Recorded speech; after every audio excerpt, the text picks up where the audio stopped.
More than 2,000 men died the day the Japanese shattered the American fleet at Pearl Harbor.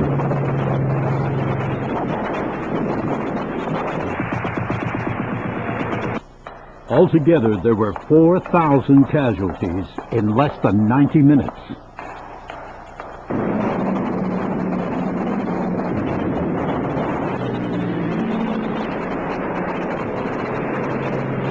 The attack allowed President Roosevelt to take America into the war. Yesterday, December 7th, 1941, a date which will live in infamy. The United States of America was suddenly and deliberately attacked by naval and air forces of the Empire of Japan. It will be recorded that the distance of Hawaii from Japan makes it obvious that the attack was deliberately planned many days or even weeks ago. Public fury over Pearl Harbor fell on the two men responsible for the safety of the Great Portland Fleet. A commission of inquiry ruled that these two officers alone were to blame for the disaster. Within weeks, both men were forced into retirement. Even at the time, there was speculation among fellow officers that they were political scapegoats. Dear Admiral Kimmel, I know you are not guilty of anything either in the way of dereliction of duty or in your judgment, despite the findings. I have always felt that the entire blame for this whole affair lies right here in Washington, but they have to find a scapegoat. And the mantle falls on you.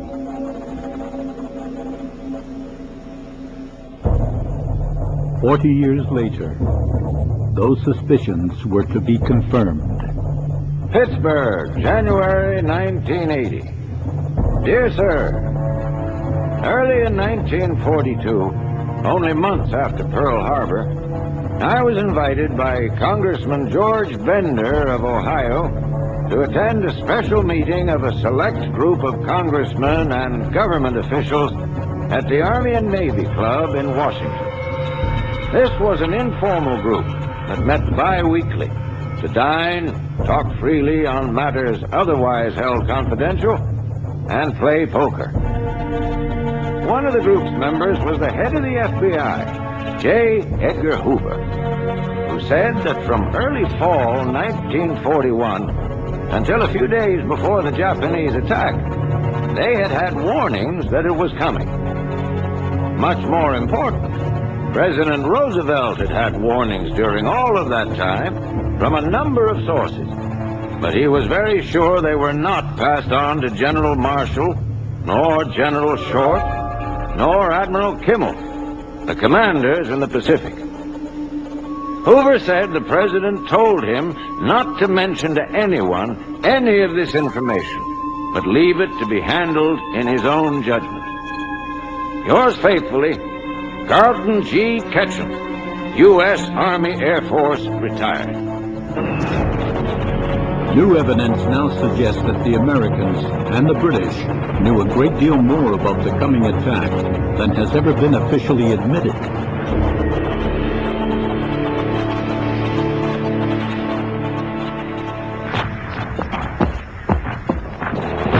Between September 1939 and the summer of 1940, the forces of Nazi Germany overran the countries of mainland Europe, from the Russian frontier to the English Channel.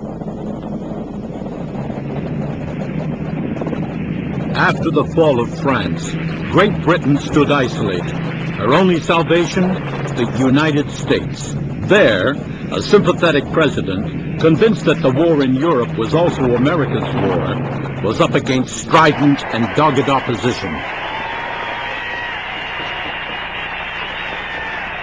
There are still interests in this country and abroad who will do their utmost to draw us into war.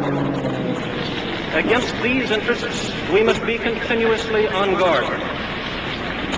But American opinion is now definitely and overwhelmingly against our involvement. If we desire to keep America out of war, we must take the lead in offering a plan for peace.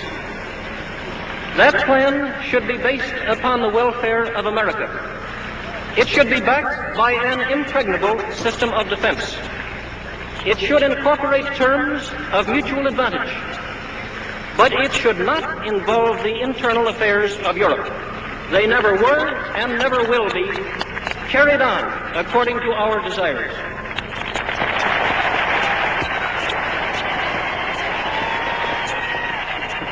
Roosevelt still needed a clear-cut act of aggression against America. But despite several clashes with the German Navy in the Atlantic, not one had been enough to provoke Congress into declaring war. Half a world away from the fighting in Europe, America's Pacific Fleet lay in a sheltered inlet. Pearl Harbor was sighted on Oahu, one of the Hawaiian Islands 2,000 miles out into the Pacific.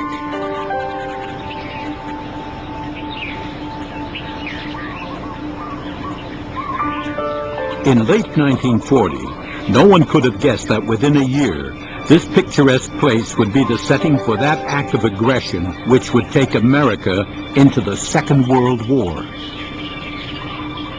The fleet had been based inside Pearl Harbor since early in 1939, and Washington was aware of the dangers.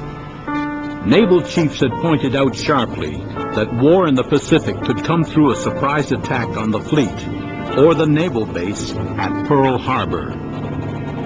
The commanders had been warned to be ready to meet such an attack, but no one in the Navy could have guessed that such a move was being planned at that very moment. In January 1941, the President chose Rear Admiral Husband E. Kimmel as the new Commander-in-Chief of the Pacific Fleet. To many, the appointment was a total surprise. When Kimmel was appointed as Commander-in-Chief of the Pacific Fleet, he had behind him decades of service in the Navy, with experience in every level of service. Cruisers, battleships, destroyers. He was recognized as an expert in gunnery and in fleet maneuvers. He had the respect of the naval establishment, and he had the ability to gather around him excellent staff members and devise plans which really were continued in effect during the tenure of his successor, Admiral Nimitz.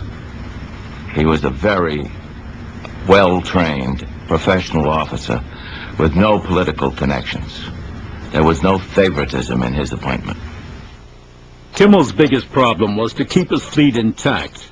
He knew that some of his aircraft carriers and battleships were earmarked for the Atlantic, but he believed that such a move would give the appearance of weakening America's resolve in the Pacific.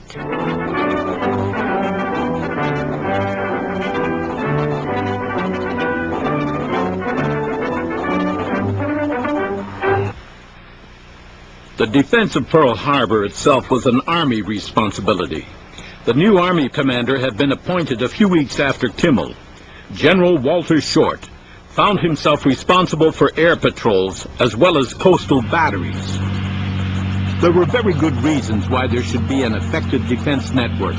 Pearl Harbor, at the very crossroads of the Pacific, had long been under the scrutiny from across the ocean by America's powerful neighbor, Japan.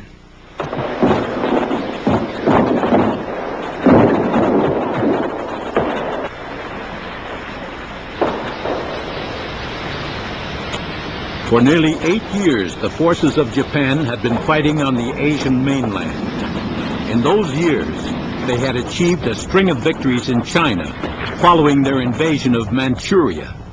Their dream was of a new order in Asia under their emperor, Hirohito.